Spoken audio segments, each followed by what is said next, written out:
Pembahasan pertama syaratnya ada mahram. Jadi seorang wanita ketika pergi ke Baitullah Al-Haram, dia wajib punya mahram atau sama mahram. Nggak boleh berangkat sendirian.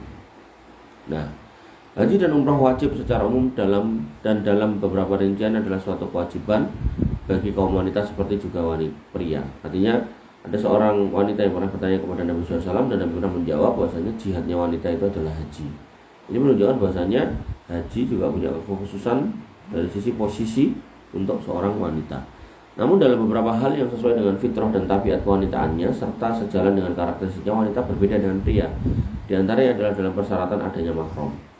Jadi walaupun haji juga hal yang ditekankan untuk seorang wanita, maka seorang wanita tentu dalam menjalankan juga nggak bisa sembarangan atau nggak bisa sakarpe dewe, nggak bisa sesuka-suka hati, nggak bisa. Nah, karena apa? Karena di situ ada persyaratan mahram. Nah, sebenarnya kalau kita ngomongkan mahram di sini bukan soal mempersulit seorang wanita beribadah haji, bukan. Tapi Allah atau Islam, Allah melalui agama Islam pengen menjaga seorang wanita. Jadi keberadaan mahram itu jangan dipahami, oh ini mempersulit gini-gini enak bebas. Itu kan perkataan orang kafir ya, perkataan orang-orang yang nggak paham tentang Islam ya. Maka karakteristik keberadaan mahram atau laki-laki yang melindungi wanita itu agar wanita itu aman ya, dimanapun dia berada aman gitu loh.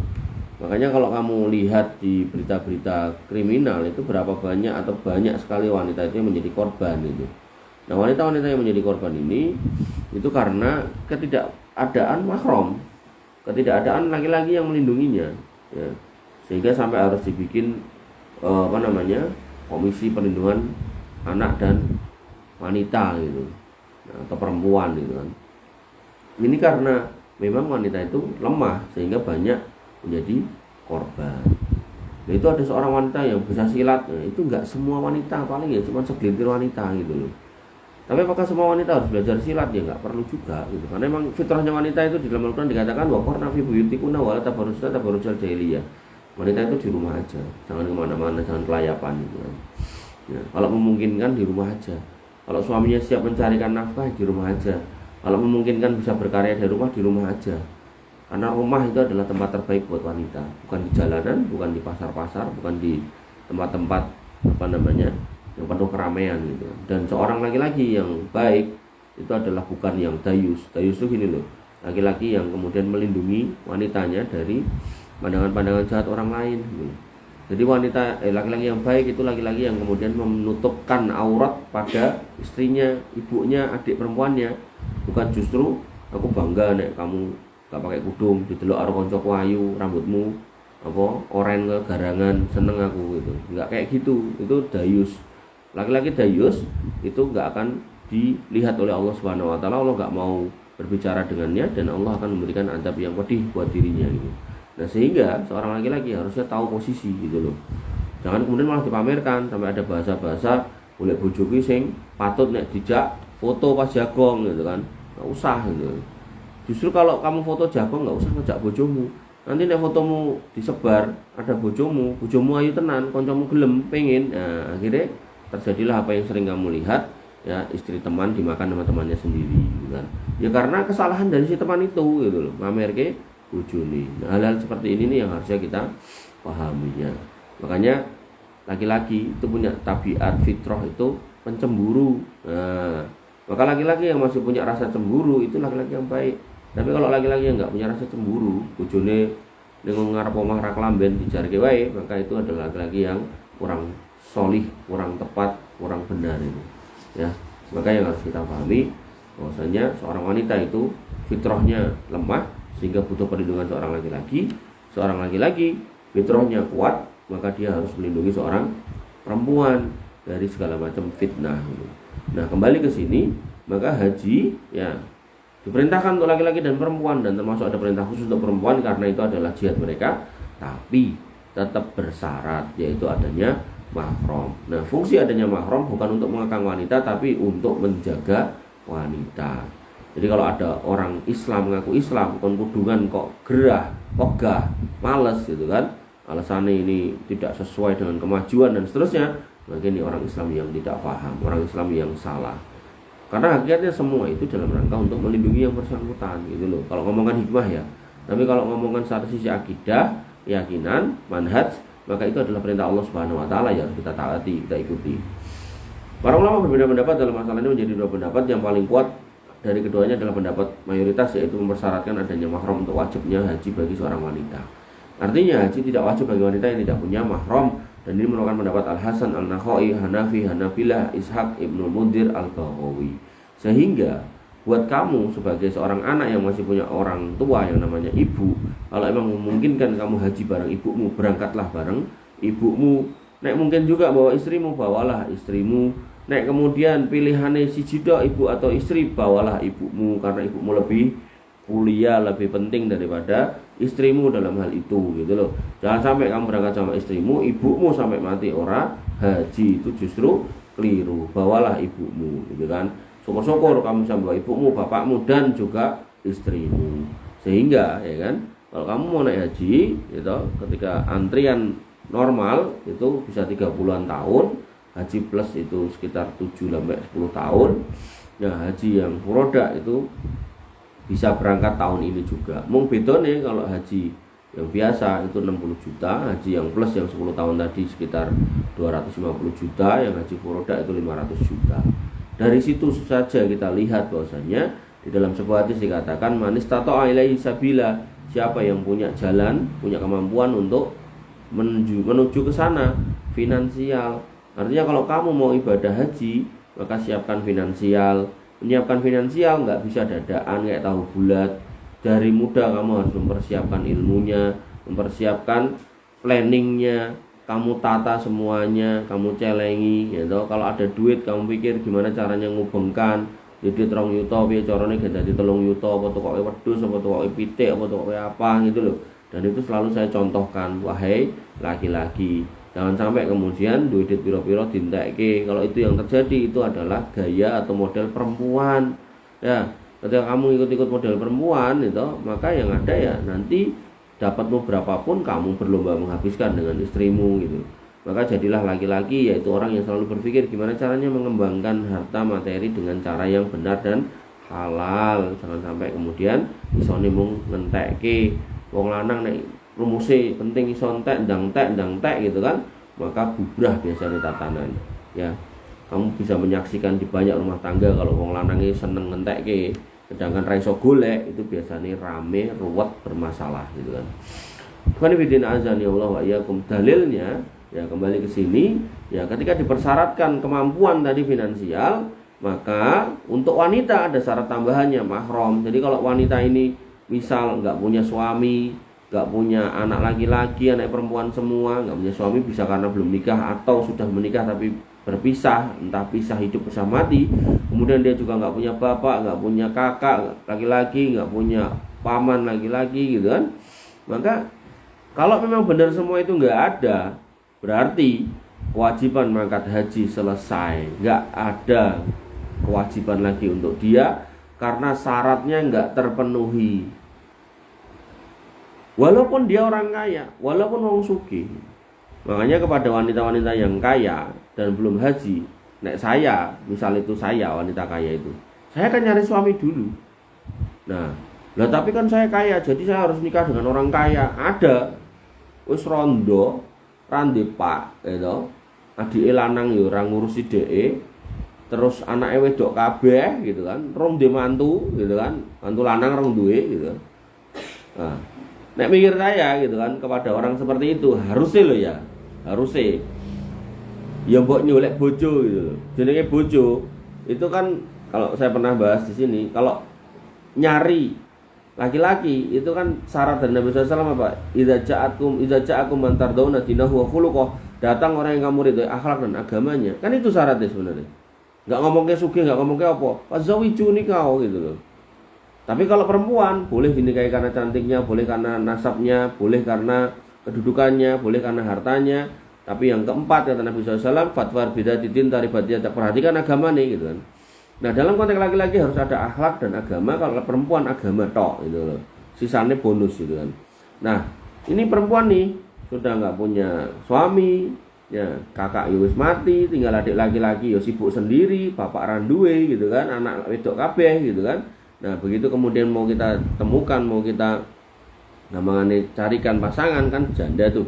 Pikir saya itu kan yo butuh apa namanya? Pertolongan gitu kan, pertolongan. Nah, kita carikan kan. Nah, kebetulan ada duda juga yang ingin nyari istri gitu kan. Nah, pas didelok biodatane, ternyata cuman bakul tisu gitu kan. Dia merasa gitu, merasa wah masa aku dikasih uang rendahan. Nah itu loh. Padahal begitu kemudian saya tanyakan, Mas ini bakal tisu piye toh? Pertanyaan saya ke beliau, jawabannya kami itu beli tisu mentahan 1 kontainer, terus kami bawa pulang, terus kami ecerkan ke tetangga untuk di packing, kemudian udah jadi dalam bentuk packingan, terus kita jual gitu loh. Jualnya bisa ke swalayan, bisa ke toko besar, bisa ke toko-toko kecil gitu kan. Berarti ki jenengan ki pedagang atau penjual tisu ki tisune ki jenengan maksudnya bentuknya pabrik gitu ya, pabrik rumahan lah, nggih gitu. Nah, tapi ya tadi itu wanita ini merasa direndahkan dengan dikasih calon bakul tisu gitu kan. Nah, maka ya wis gitu kan. Sampai hari ini ya urung nikah, ngono wis ngono pengen mangkat haji, pengen mangkat umroh gitu kan. Randi mahram ya enggak boleh gitu loh kalau kita ngomongkan fikihnya. Paham enggak? Walaupun didit untuk daftar. Jadi haji umroh buat wanita yang nggak punya mahram itu tidak boleh, karena syaratnya harus punya kemampuan. Kemampuan itu 2, finansial sama mahram. Berarti kalau nggak punya mahram nggak boleh. Maka itu nanti statusnya kayak orang yang masuk bulan Dzulhijjah, dia niat kurban kan nggak boleh motong kuku, motong rambut, motong bulu. Nah kata saya Utsaimin gitu kan, ibadah kurbannya diterima. Tapi wakana asian, orang itu berbuat maksiat karena motong kuku. Maka haji umroh orang yang berangkat ke sana, haji umrohnya sebagian ulama berpendapat sah gitu kan. Tapi dia berbuat maksiat di tanah haram. Nah, dosanya ya gede gitu kan. Maka pastikan ya ketika kamu tadi itu saya bilang sebagai anak, kamu punya orang tua, ibu yang belum berangkat haji, nah emang kamu punya kesanggupan bawa ibumu, bawa. Tapi nek sanggupnya siji tok, kamu saja yang berangkat. Sanggupnya loro, ibumu belum berangkat, bawa. Lah bojoku piye? Lah kowe sanggup ora nggo bojomu? Enggak sanggup, ya tinggalin bojomu gitu. Istrimu enggak lebih utama daripada ibumu dalam konteks diajak, maka ibumu dulu. Nah, toh ibumu juga lebih tua daripada istrimu toh. Atau kamu nyari istri lebih tua dari ibumu? Nek di logika kan nek luwih tua kan berarti logikane luwih cedhake mati daripada istri kita toh. Artinya nek nanti satu ketika kita seberangkatnya dengan istri kita kan enggak apa-apa. Nah, kasus itu terjadi sama bapak saya gitu. Buat saya berangkat nemeni ibunya. Nah, ning ndelalah nek dalam yang tak contohke tadi, sing bayari kudune anake to, iki sing bayari mboke. Sing ngajak mboke, otomatis sing dijak ya anake kan, ora mungkin mantune. Nah, begitu kemudian berangkat lagi ke tahun kemarin, nah bapak saya nemenin ibu saya. Terus bapak saya dibayari istrinya. Jadi bagi wong lanang mangkat kaji ping pindho sing bayari wong wedok. Nah, makanya emang rezekine gitu ya enggak masalah gitu loh. Ya, yang jelas laki-laki itu harus hadir menemani perempuan. Apakah itu namanya bok, apakah namanya istri, apakah namanya anak wedok ya. Jadi misal ya, naudzubillah ya, kamu punya anak perempuan belum nikah nanti tua gitu kan. Terus kamu punya kesanggupan haji atau dia punya kekayaan haji, ngomong, "Dok, kamu sugih munggah haji yuk." Gitu. Lah kali sinten Pak bojoro untuk ya tak kancani. Dan jenengan bayar kajine ya bayar ono lah wong aku pakmu gitu loh. Ya enggak apa-apa gitu. Karena dalam hadis dikatakan anta wa malu kali abika. Kowe karo bondomu nggone pakmu. Jadi nek kamu sebagai bapak njaluk dikon nggahke haji ra masalah. Nek emang anakmu mampu. Anakmu ra mampu nggo mangan wis megap-megap nggahke haji bapak apa ora nggah haji gitu.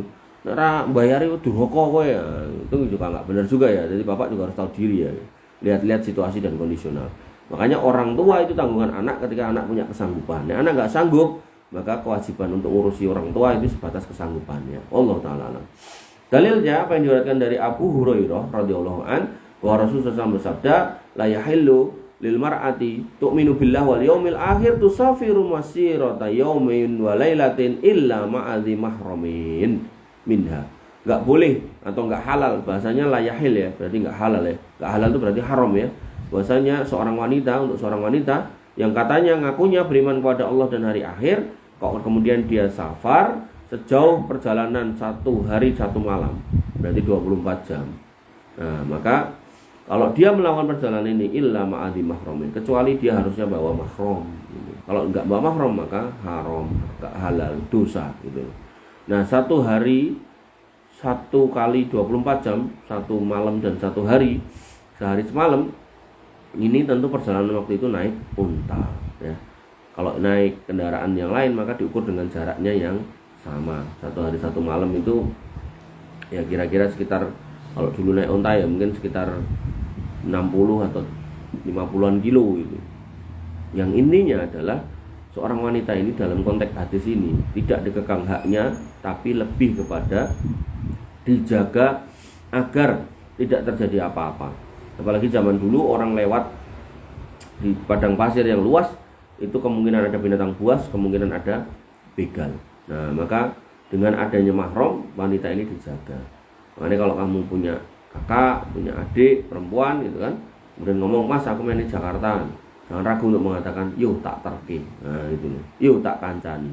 Karena nek kamu diem aja, ya kamu nanti akan ditanya sama Allah, "Adikmu kok mbok jarke wae." Apalagi naudzubillah sampai kemudian ada pembegalan di jalan, adikmu jadi korbannya, saudaramu jadi korbannya, maka itu jelas kita sebagai laki-laki akan ditanya di akhirat, mana kita sebagai laki-laki. Hadis ini menunjukkan diharamkannya bepergian bagi wanita dalam jarak perjalanan sehari semalam kecuali bersama mahramnya. Yang kedua, apa yang diriwayatkan dari Ibnu Abbas radhiyallahu anhu, ia berkata, Nabi SAW bersabda, "La tusafirul mar'atu illa ma'adhi mahramin wa la yahdadkhulu 'alaiha rajulun illa wa ma'aha mahramun." Janganlah seorang wanita bepergian kecuali bersama mahramnya. Ini larangan lagi. Dan jangan masuk menemuinya seorang pria kecuali jika ada mahram yang bersamanya. Dan ini saya terapkan ketika saya menjodohkan laki-laki dan perempuan. Maka seorang laki-laki akan saya bawa ke rumahnya perempuan. Saya nggak mau bertemu dengan perempuan itu dia sendirian dan kemudian ketemunya di jalan. Nah, kalaupun ketemunya nggak di rumah, maka saya minta perempuan itu membawa mahramnya. Ya, jadi misal ketemunya di tempat makan, ya dia bawa mahramnya. Nah, laki-laki itu kok dewe ora apa-apa wong lanang gitu kan. Tapi dalam konteks beberapa orang tua itu ada yang orang tuanya sepuh itu sampai minta, "Ya wedok ene kon rene wae," gitu. Saya bilang enggak gitu kan. Nah, itu bukan dalam kamus saya. Itu mboke sing lanang. Bahkan kemarin ada juga bapake atau keluarganya sing wedok. Tukar-tukaran foto, saya bilang enggak gitu. Tukar-tukaran foto, yang fotonya tekan ngendi-ngendi mah ra karo-karuan gitu kan. Maka enggak ada tukar-tukaran foto. Belum lagi nanti ngayal gitu kan. Wah, kok ning foto hayumen gitu kan. Bareng ketemu ternyata wedoke brengosen gitu kan. Kita enggak tahu gitu kan. Maka yang terbaik adalah ya ketemu aja. Begitu udah ketemu ya enggak usah foto-foto, enggak usah nyimpan foto, enggak usah apa. Nanti tinggal sisanya diistikharoi gitu kan. Nah, mudah-mudahan itu jodoh yang terbaik. Maka seorang pria bertanya, "Wahai Rasulullah, sesungguhnya aku ingin keluar berperang bersama pasukan ini dan ini. Sementara istriku ingin menunaikan haji." Nabi pun berkata, "Pergilah temani istrimu." Tuh, cukup. Jadi jihad pun pada seorang laki-laki yang istrinya juga pengen berjihad dalam artian pengen haji, Nabi mengatakan, "Kamu jihad sama istrimu, temani." Ini menunjukkan bahwasanya menemani mahram kita, menemani wanita yang ada di bawah kekuasaan kita, di bawah tanggung jawab kita, itu adalah satu perkara yang besar. Sehingga mafhum mukhalafahnya kalau kita nggak peduli itu juga sebuah dosa yang besar. Ya, hati-hati ya. Jadi kamu walaupun dipamiti adikmu, mbakmu, kalau memang dia belum punya suami gitu kan, mbokmu, maka pastikan ditemani. Ini menunjukkan bahwa seandainya bukan karena mahram itu wajib adanya, maka Nabi SAW nggak akan memerintahkan untuk meninggalkan jihad. Jadi orang laki-laki meninggalkan jihad itu hukumnya haram. Lari dari medan jihad itu hukumnya haram. Maka kok ini ada laki-laki yang kemudian mau jihad nggak boleh malah menemani istrinya. Ini menunjukkan perkara itu besar, yaitu apa? Nemenin istri.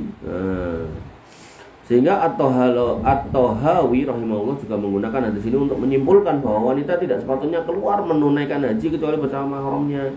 Beliau mengatakan andai hal itu gak wajib, artinya punya mahram itu gak wajib, bersama mahram ditemani mahram gak wajib, maka Rasulullah SAW gak akan mengatakan istrimu gak butuhkanmu karena ia pergi haji bersama kaum muslimin sementara engkau pergilah sesuai rencanamu jihad. Kudune Nabi ngomong gitu kalau menurut At-Tahawi, tapi faktanya ndak. Ora usah jihad kancanono bojomu. Ini menunjukkan pentingnya perkara kancani mahram gitu loh. Ya Mas. Jadi jangan sampai kamu enggak peduli sama anggota keluargamu. Artinya kalau ngancani istri kita yang naik haji ini enggak penting, bukan perkara wajib, bukan perkara besar, harusnya Nabi mengatakan kamu dibutuhkan kaum muslimin. Nek kamu enggak ada nanti khawatir pasukannya kurang nanti kalah. Kowe mangkat tok jihad wae. Kon bojomu wis ben, kok lak enek kancane. Kok lak enek barangane. Tapi ternyata Nabi mengatakan enggak gitu. Nabi mengatakan temani istrimu, gak usah melu jihad. Nah, ini menunjukkan bahwasanya perkara nemeni istri dalam hal ini, atau mungkin mahram yang lain, entah kakak, entah adik, entah ibu, itu perkara besar dalam Islam. Ya. Maka ketika Nabi SAW tidak menyuruhnya dengan perintah seperti itu, ya, namun justru memerintahkannya untuk menemani istrinya dalam berhaji, ini menunjukkan bahwa sang istri nggak layak haji sendirian kecuali bersama suaminya. Kemudian yang ketiga, apa yang diriwayatkan dari Ibnu Abbas radhiyallahu anhu, bahwasanya ia berkata, Rasulullah bersabda, janganlah sekali-kali seorang wanita mengerjakan haji kecuali jika ia bersama mahramnya. Maka di sini menunjukkan bahwa mahram merupakan syarat bagi ibadah haji seorang. Karena bahasanya jangan sekali-kali, tanpa adanya pembatasan jarak tertentu. Artinya mau yang rumahnya dekat dari sana, mau yang rumahnya tambah jauh, apalagi sampai naik pesawat, naik kapal, itu tambah jauh lagi. Dan larangan yang terdapat dalam hadis ini menunjukkan pengharaman, dan tidak ada satu dalil pun yang memalingkan pengharaman tersebut. Artinya nggak ada dalil yang mengkhususkan. Makanya kaidah dalam usul fikihnya al-aslu fin nahyi at-tahrim. Hukum asal dari sebuah larangan itu haram. Hukum asal adanya dalil yang melarang itu haram. Illa ma dalil ala khilafihi gitu. Kecuali ada dalil yang menunjukkan pembatasannya, pengkhususannya. Oh, kamu haram nih makan babi gitu kan. Tapi ada pengkhususannya apa? Famanirturra 'alaiha ghairu baghin wala adin fala udwana 'alaihi. Enggak boleh memang makan babi, tapi nek kepepet sampai dikatakan famanirturra dalam kondisi darurat. Darurat itu ada dalam kondisi hidup dan mati. Misal kamu yang sering dicontohkan oleh para ustadz, para ulama itu, misal kamu di gunung, bekalmu habis, arah pulang nggak ngerti, masih sejauh apa jalannya nggak tahu, terjebak, mungkin kabut, gelap, segala macam, hutan tropis kan biasa kayak gitu toh, nggak tahu. Maka begitu kamu sudah kelaparan nih ya syaratnya, nah, kamu terus nemu batang, bangkai babi, nah, kamu cuel dikit, kamu makan boleh gitu kan. Kan di situ ada kata-kata darurat. Maka ini pun juga berlaku kaidah sama ketika di kota, ya, di kota. Misal kamu punya saudara, orang tua atau anak misalnya itu sakit parah, harus ke rumah sakit. Kamu ngerti ke rumah sakit itu bayar. Terus kamu coba nyari pinjaman yang halal, nggak ada yang mau ngasih pinjam. Kemudian kamu ketemu nih bank plecet, bank riba, bank cekek melek gitu kan. Maka dalam kondisi darurat untuk berobat saudara kita, keluarga kita yang memang urgent, kalau nggak segera diobatkan mungkin secara prediksi hitung-hitungan manusia itu bisa mati, maka boleh kamu pinjem duit riba. Nah, enek wong sing aneh-aneh wis diomongin ngene, akhirnya apa yang terjadi? Kudune 15 juta cukup, dhek golek utangane 150 juta. Ini nggak boleh. Sama dengan yang daging babi tadi. Harusnya kamu gigit sepotong 2 potong itu cukup. Kok enak ternyata. Nah, akhirnya batangnya utuh digawa mulih kabeh. Ini nggak boleh kayak gitu ya. Maka seorang muslim harus bisa menakar kebutuhannya dan menakar posisinya, sadar posisinya seperti apa. Apakah memang harus bawa semuanya? Kan kita masih belum jelas sampai mana titik kita akan ketemu makanan lagi. Ya sudah, bawa, tapi nggak usah semuanya, beberapa. Jadi nanti nak jalan kelaparan makan lagi dikit. Jalan kelaparan makan lagi dikit. Begitu kemudian ketemu warung Indomie buang semuanya. Nah, gitu ya. Jangan wah saking enak itu gue mulai oleh Pak E gitu kan. Nah, ini juga salah. Enak Pak, jebule celeng gitu kan. Nah, jadi nggak boleh ya. Maka seorang wanita pergi tanpa mahram dikhawatirkan ini loh akan mengalami fitnah. Tadi yang di awal saya sebutkan. Jadi syariat itu nggak semata-mata mengekang, nggak semata-mata melarang, tapi lebih karena ada hikmah besar di dalamnya. Sementara kebutuhannya dalam suatu perjalanan pastilah kebutuhan yang sangat mendesak. Mungkin ia sakit, membutuhkan orang yang bawakan makanan, urusan-urusan pribadi lain, sehingga ia harus bercampur baur dengan kaum laki-laki. Karena itu ia tidak bisa mengelak dari kebutuhannya akan seorang mahram. Ya, apalagi di Ka'bah sana, di Mekah sana, di Saudi sana ketika musim haji. Wah, wanita itu kalau sendirian tuh benar-benar kasihan. Makanya dengan ada mahram tuh saya berapa kali sering lah melihat. Jadi wanita itu diganti di belakangnya, tangannya diulurkan, laki-laki diulurkan, tangannya diulurkan di belakang gitu. Istrinya atau entah ibunya, entah kakaknya, entah adiknya itu megang tangannya laki-laki itu jalan di belakangnya. Ya itu benar-benar kalau menurut saya itu ya itu laki-laki yang jagoan kayak gitu. Jadi dia seolah-olah itu siap menerjang dari depan siapapun, dan wanitanya atau yang ada di bawah tanggung jawabnya ditaruh di belakang. Ora kaya sebagian laki-laki sekarang. Kowe ning arep aku tak ning mburimu. Ning kamar mandi wedi kon ngeterke. Apa ta Mas ngeterke aku wedi nek coro. Landangan opo? Ya. Wa ni bidina azani Allah wa iyyakum. Dikit lagi. Kedua, izin suami untuk menunaikan haji sunnah. Keempat, mazhab fikih sepakat bahwa seorang wanita wajib minta izin kepada suaminya dalam melaksanakan ibadah haji yang sunnah dan umroh. Jadi ibadah haji dan umroh itu wajib yang pertama, maka sisanya adalah sunnah. Kalau mau berangkat lagi wajib izin. Jika sang suami mengizinkan maka boleh.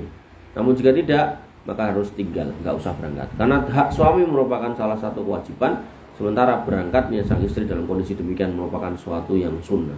Sunnah ketemu wajib, maka didahulukan yang wajib. Sama kayak puasa. Puasa Senin Kemis seorang istri nggak sah atau nggak boleh kalau nggak izin dari suaminya. Kenapa? Karena memenuhi hak suami ketika dipanggil dek ahem gitu kan, itu lebih wajib daripada puasa sunnah. Kalau konteksnya seorang anak sama ibunya, maka kalau kamu pernah dengar kisah Jurej, bagaimana Jurej dipanggil ibunya, Jurej tetap sholat, maka akhirnya Jurej terfitnah oleh seorang PSK, bagaimana doa ibunya karena anyel gitu kan. Maka para ulama membuat kaidah, ketika kamu sedang melaksanakan ibadah sunnah nih, entah sholat sunnah, entah baca Quran sunnah gitu kan, entah kemudian kamu sedang rungokne pengajian gitu kan, sunnah nih, tapi kamu dipanggil sama ibumu, itu hukumnya wajib, maka tinggalkan yang sunnah, penuhi yang wajib. Sampai ada sebuah kisah gitu kan, seorang ulama di Saudi, begitu teleponnya berbunyi, tertulis di situ ibu atau bapaknya, diangkat. Nggih Pak, pripun? Kesini yo bawa kambing, bawa kambing. Padahal dia bisa beli di tetangganya, tapi dia senang nek nukokke anaknya, karena anaknya nek nukokke mesti kambing yang terbaik. Akhirnya ditinggalkan itu majelisnya, ditinggalkan itu kuliahnya, dia datangi bapaknya yang jaraknya ratusan kilometer, bawa kambing. Nah, harusnya seperti itu potret yang ada di kita ya. Maka ketika konteksnya suami istri, maka istri ketika sunnah wajib bertanya, minta izin pada suaminya. Kalau konteksnya anak sama orang tua, maka anak wajib memenuhi panggilan orang tua ketika sedang melaksanakan ibadah sunnah. Sunnah nggak bisa ditemukan dengan wajib. Artinya gini loh, jangan sampai sunnah itu mbok tabrak dengan wajib. Nanti konteksnya poligami sama. Dalam poligami wajib adil. Kalau kamu kiranya nggak bisa adil, maka nggak usah poligami. Jangan dibalik, kan aku mau nyunah, masuk raito itu. Lah kau nyunah tapi bojomu pertama ning endi? Ning Jakarta. Mbok temoni tiap hari Senin sampai Kamis. Bojo keloro ning ndi? Ning Solo misal gitu. Mbok temoni cuma Jumat, Sabtu, Ahad. Itu wis gak adil gitu. Nah terus gimana biar adil ya? Kamu ganti profesi. Jangan kerja di kantor, jadi sopir bis malam gitu loh. Jadi kamu pagi ya toh di Solo, ya toh. Terus habis itu berangkat ke Jakarta di jalan toh. Sampai sana pagi lagi. Nah, pagi sampai siang sampai menjelang sore di Jakarta, balik lagi sampai Solo pagi sampai siang sampai sore di Solo. Nah, itu adil. Nah, jadi yuk ganti profesi bis malam, sopir bis malam. Adil. Atau ya toh, taruh di satu tempat yang sama, kampung yang sama, atau beda kampung tapi bisa kamu datangi tiap hari. Ya, dicek gitu. Itu silakan. Tapi kalau nggak bisa, dari sisi itu aja, maka wa in khiftum alla ta'dilu fa wahidatan. Memang kamu khawatir nggak bisa berbuat adil, satu aja lah gitu. Ya. Wanibidina azani Allah wa iyyakum. Nah, karena jika sang istri melakukan ihram tanpa izin suami, maka suami berhak untuk mentahalulkannya, menyuruhnya berhenti ya dari ihramnya jika ia mau, dan telah diriwayatkan adanya ijma terkait hal itu. Kesimpulannya bahwa seorang pria dapat keluar untuk melakukan haji dan umroh yang wajib maupun sunnah tanpa butuh izin seorang pun, laki-laki ya. Dalam kasus nikah juga sama. Seorang laki-laki ranti bapak, ranti ibu, bisa dia nikah sendirian. Maksudnya nggak perlu wali. Wali itu diperlukan untuk perempuan. Adapun wanita, maka ia perlu untuk minta izin dan tidak mampu menunaikan ibadah haji tanpa seorang wanita. Berbeda dengan pria. Dalam konteks nikah sama, wanita butuh wali. Loh, kenapa tidak pakai wali? Kalau kamu ingin tahu hikmahnya, ada seorang ulama yang menulis hikmah yang luar biasa tentang keberadaan wali buat wanita. Agar apa? Agar suaminya ini mikir berkali-kali ketika dia mau menganiaya atau mau mendolimi istrinya ini. Oh, dia ternyata punya bapak, ternyata dia punya kakak, dia ternyata punya adik laki-laki, dia ternyata punya paman gitu. Nah, seorang laki-laki yang naudzubillah ya, mungkin dibisiki oleh syaitan untuk berbuat aniaya, ketika dia mau melakukannya, maka dia membayangkan bapaknya, kemudian pamannya, adiknya, kakaknya, laki-laki semua. Tentu dia akan mikir beribu-ribu kali untuk kemudian menyakiti seorang wanita. Makanya pentingnya punya cekalan itu. Nah, tapi ya toh, tidak ada permintaan izin dalam menjalankan ibadah fardu. Maka ibadah-ibadah wajib seperti haji yang pertama, umroh yang pertama, sholat, puasa, kemudian bayar hutang puasa, sang suami sama sekali nggak boleh melarang istrinya untuk melakukannya, karena kewajiban pada Allah itu lebih utama untuk didahulukan daripada hak suami terhadap istrinya. Jadi kalau poso Ramadan, orang istri nggak usah, mas, kalau benjing tak poso gitu, nggak usah, lanjut aja. Mas, aku mau sholat subuh sih ya, nggak usah. Nah, kalau ada izin, bujune apa ya ora sholat kan gitu loh. Kalau ada izin apa ya bujune ora poso gitu. Nah, maka dalam konteks itu nggak usah minta izin. Gitu. Dan karena kewajiban pada Allah lebih utama untuk dijalankan daripada kewajiban kepada manusia. Dan jika sang istri melaksanakan kewajiban tersebut, maka itu tidak dianggap sebagai pengabdian terhadap hak suami yang bersifat wajib, karena tanggungan sang istri sedang disibukkan untuk menunaikan apa yang lebih wajib, yaitu hak Allah Subhanahu wa taala. Tapi dalam konteks haji tadi, nah seorang wanita tetap kudu ngomong gitu loh, walaupun nggak izin ya toh, itu sah agama ya ibadahnya, maka tetap ngomong, karena jenenge istri mosok lunga 40 dina ora ngomong piye gitu kan. Nah, karena nanti dalam sebuah hadis dikatakan la yahilu lil muslimin ayah jura'ahu fauqa salasilayalin, enggak sah atau enggak halal atau berdosa seorang muslim mendiamkan muslim yang lain lebih dari 3 hari 3 malam. Nah, kalau dikatakan muslim satu dengan muslim lain aja enggak halal, enggak sah atau berdosa, maka kepada istri kepada suami maka lebih besar dosanya. Sama halnya ketika seorang anak, misal kamu duwe pasangan, ketika kamu sama temenmu aja nggak boleh neng-nengan lebih dari 3 hari, maka seorang anak yang ngeneng ke wong tuane bertahun-tahun, maka itu tambah dosa lagi. Ya, jadi hadis-hadis yang diterapkan kepada saudara muslim, maka ini kalau diterapkan ke orang tua, tentu kalau konteksnya kebaikan pahalanya lebih besar, kalau konteksnya keburukan tentu dosanya lebih besar. Contoh lagi, tabassumu kali ahika sodako, senyummu buat saudaramu muslim itu sodako. Nah, ketika kepada saudara muslim itu sodako berpahala, maka kalau kamu senyum ke ibumu, bapakmu, tentu itu pahalanya lebih gede. Maka kemudian tadi yang tak contohkan di depan tadi, wallahu fi aunil abdi ma damal abdu fi auni akhihi. Allah akan senantiasa menolong seorang hamba ketika hamba itu mau menolong hamba yang lain. Maka ini konteksnya orang umum, kita, kamu sama saya sama kamu gitu, pertemanan gitu loh. Maka itu dapat balasan akan ditolong Allah.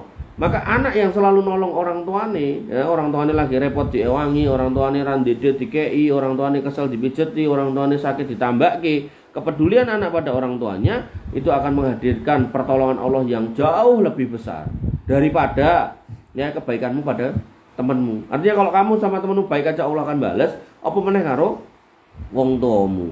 Makanya jangan dibalik-balik. Ada orang yang karo kanca royale ra ukur-ukur, tapi karo wong tua pelite ra karu-karuan. Karo kanca iso guyu ngakak, karo wong tua rupane elek era umum gitu kan.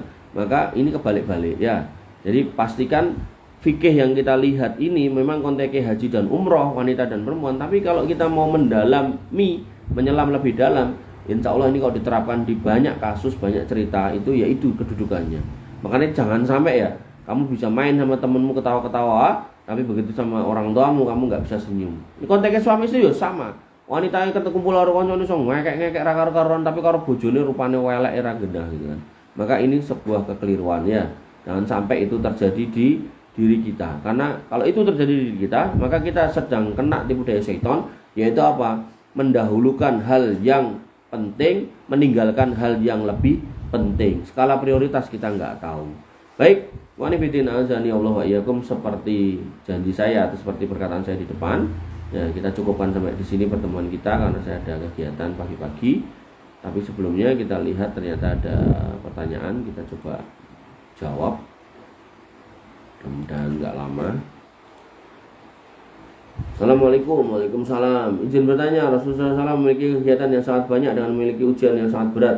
Beliau berdakwah, mengajar, mencari, bekerja, memimpin umat, mengatur negara, mendidik, bermain bersama anak-anaknya, menghabiskan waktu bersama istrinya, anak-anaknya yang banyak serta rutin bangun malam, sholat malam dengan rutin berpuasa dan masih juga belajar dengan malaikat Jibril, sedangkan saya kegiatan saya mencari nafkah saja untuk sholat subuh berjamaah dengan menuntut ilmu saja masih butuh perjuangan yang tidak sedikit. Bagaimana cara mengatur waktu, pikiran, tenaga agar bisa mengikuti Rasul Shallallahu Alaihi Wasallam? Ya, seperti menuntut ilmu dan seterusnya. Syukran, jazakallahu khair. Baik. Ini ketika kita ngomongkan Nabi SAW, beliau adalah contoh terbaik, uswatun hasanah. Ya, ketika kita melihat Nabi SAW, ini orang yang sempurna. Maka ketika kita berusaha mencontohnya itu baik. Tapi bukan berarti harus contoh semuanya. Contoh, Nabi sholat tahajud sampai kakinya bengkak. Ibunda Aisyah bertanya, ya Rasul, bukankah engkau sudah dijamin selamat? Bukankah engkau ini dan itu? Kenapa harus melakukan ini? Kata Nabi SAW apa? Afala akunu abdan syakura. Masa aku nggak boleh sih jadi hamba yang bersyukur?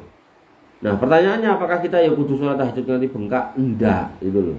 Sholat tahajud hukumnya sunnah, ya sunnahnya sunnah muakkadah. Maka kalau memang kamu bisa bangunnya itu di akhir malam menjelang subuh, tetap bangun sholat tahajud 2 rakaat, witir 1 rakaat, insya Allah itu juga sudah baik. Istiqomai aja seperti itu, setiap hari lakukan. Ya, jangan sampai kemudian sholat tahajud nanti bengkak. Ini kan tanggal 1, tanggal 2, nanti tanggal 31 ora tau nglakoni apa-apa. Ini juga salah. Maka amal yang terbaik itu sedikit wa in qalla. Continue walaupun ya toh sedikit. Makanya Bilal bin Rabah itu ditanya oleh Nabi SAW, kok bisa aku dengar suara sendalmu di surga? Kata Bilal, saya gitu kan, itu orang yang kemudian selalu menjaga diri dari batalnya wudu, tidak ngentut segala macam, dia wudu, pipis wudu, buang air besar wudu, dan kemudian setelah itu saya sholat 2 rakaat. Ini menunjukkan amal-amal yang simpel aja, amal-amal yang ringan, istiqomain. Ya, dalam konteks seorang suami yang kerja dan pengen ngaji, maka kita lihat nih urutannya apa? Sholat wajib, maka begitu adzan sholat itu dulu. Kemudian yang kedua, nyari nafkah, cari sesuai dengan profesi, iya. Nah, kemudian ketika pas lagi nyari nafkah kedengar adzan, rense sholat gitu kan. Nah, kemudian terkait nuntut ilmu nggak harus kemudian bar subuh iyo, bar maghrib iyo, bar duhur iyo, bar asar iyo, enggak. Nggak harus setiap hari, nggak harus setiap saat. Maka luangkan pada saat-saat dimana memungkinkan. Makanya kalau kamu lihat saya ngisi pengajian itu pada umumnya itu habis subuh di sini sama kalian, gitu. Karena antara habis subuh sampai jam masuk kantor kan kita nggak ngapa-ngapain, daripada tidur, gitu, daripada kamu ngopo, gitu kan, maka kita kajian lebih baik. Kemudian antara maghrib sama isya itu kan waktu yang pendek. Kamu kalau misal maghriban terus mulai, itu kadang isya wegah bali gitu kan. Setan kan kayak gitu muncikinya. Maka ya ketika di masjid itu ada kajian, kamu duduk aja. Ya, bar maghrib duduk nunggu kajian, atau malah di masjid tertentu kayak snack, menikmati snack karo kajian, nunggu waktu isya sambil wiritan, dzikir, dongo gitu kan. Setelah isya udah pulang, selesai gitu kan. Nah, maka di Jakarta itu ada sebagian orang yang kemudian ketika mau pulang macet, maka mereka melipir ke masjid Nurul Iman yang ada di Blok M, ngaji di sana karena ada kajian-kajian pada maghrib, bar isya lalu lintasnya lebih lengang, mulih, pena. Ya tekan nomor atau wong ya rapopo, tapi kan itu ilmu gitu loh. Nah, maka yang harus kita pahami adalah memanfaatkan waktu yang luang. Makanya dalam Al-Qur'an dikatakan wa idza faraqta fansab itu. Nah, jadi apa yang dicontohkan Nabi SAW itu enggak harus semuanya kita ikuti dalam konteks ini tadi loh ya. Nah, begitu sampai rumah kok kita dapatnya anak kita masih melek, ya bercanda sebentar enggak apa-apa. Dan berkumpul dengan keluarga, bercanda dengan keluarga, dengan anak itu berpahala. Berbeda halnya dengan kamu kumpul dengan temanmu ngekek-ngekek nang pinggir dalan, itu sok-sok ya malah berpahala, malah dosa gitu kan. Nah, yang harus kita pahami adalah ketika kita bercanda dengan keluarga, dengan istri kita, itu justru berpahala gitu ya. Oleh karena itu maka kita lihat kesibukan kita gitu kan. Termasuk kajian pada subuh kan aku di sini. Ya. Senin nganti Jumat itu saya di rumah. Kecuali beberapa Jumat itu saya di luar pun juga deket sini kan. Jumat kedua di belakang itu kan, sama Jumat kelima di sana. Senin, Selasa, Rabu, Kamis, nah itu berarti nggak ada di sini gitu kan. Kecuali lagi capek banget gitu. Dan kalau capek pun saya juga nggak turun kan. Artinya saya lebih memilih untuk istirahat sebentar karena harus kerja tadi gitu loh. Maka kita lihat tadi loh, mana yang wajib, mana yang sunnah. Nah, wajibnya kerja, ya berarti penuhi kerja. Jangan sampai kamu kerja nih terus buat tinggal ngaji, itu salah juga. Bahkan ada saya itu ketika ditanya, Bagaimana hukumnya ketika saya waktu jam kerja saya baca Quran? Bagaimana hukumnya ketika waktu jam kerja saya sholat duha? Maka jawaban beliau nggak boleh kalau emang kamu harus kerja. Tapi kalau emang ada kondisi di mana kosong dan kamu minta izin sama bosmu juga nggak apa-apa, baik itu secara lisan maupun tidak dilisankan, bosnya nggak apa-apa, nggak keberatan ya silakan. Tapi kalau kemudian ada kerjaan mau tinggal, misal kayak kasus saya gitu kan, bikin dokumen untuk mahasiswa yang pada mau penelitian, mereka datang gitu kan, Pak saya mau bikin izin ini, saya tak sholat duha sih, ya itu nggak boleh gitu kayak gitu. Kau orang dulu aku lagi baca Quran ya itu nggak boleh gitu. Ya dilayani dulu karena memang akad kita kerja ya. Maka ketika kamu nanti ya kerja di satu tempat atau punya akad dengan orang lain, maka pastikan akad-akad itu kamu penuhi ya. Baru kemudian sisanya silakan. Wanifidina azani Allah wa yakum. Pertanyaannya satu, tapi ini pertanyaan yang luar biasa. Bagus pertanyaannya bunyinya. Ini yang nulis ini yang tanya apa orang lain? Atau nemu di mana? Nemu di hatiku ini. Maka ini akhir dari pertemuan kita di pagi hari ini. Kurang lebih saya mohon maaf. Alhamdulillah subhanakallahumma wa bihamdika asyhadu an la ilaha illa anta astaghfiruka wa atubu ilaik. Assalamualaikum warahmatullahi wabarakatuh.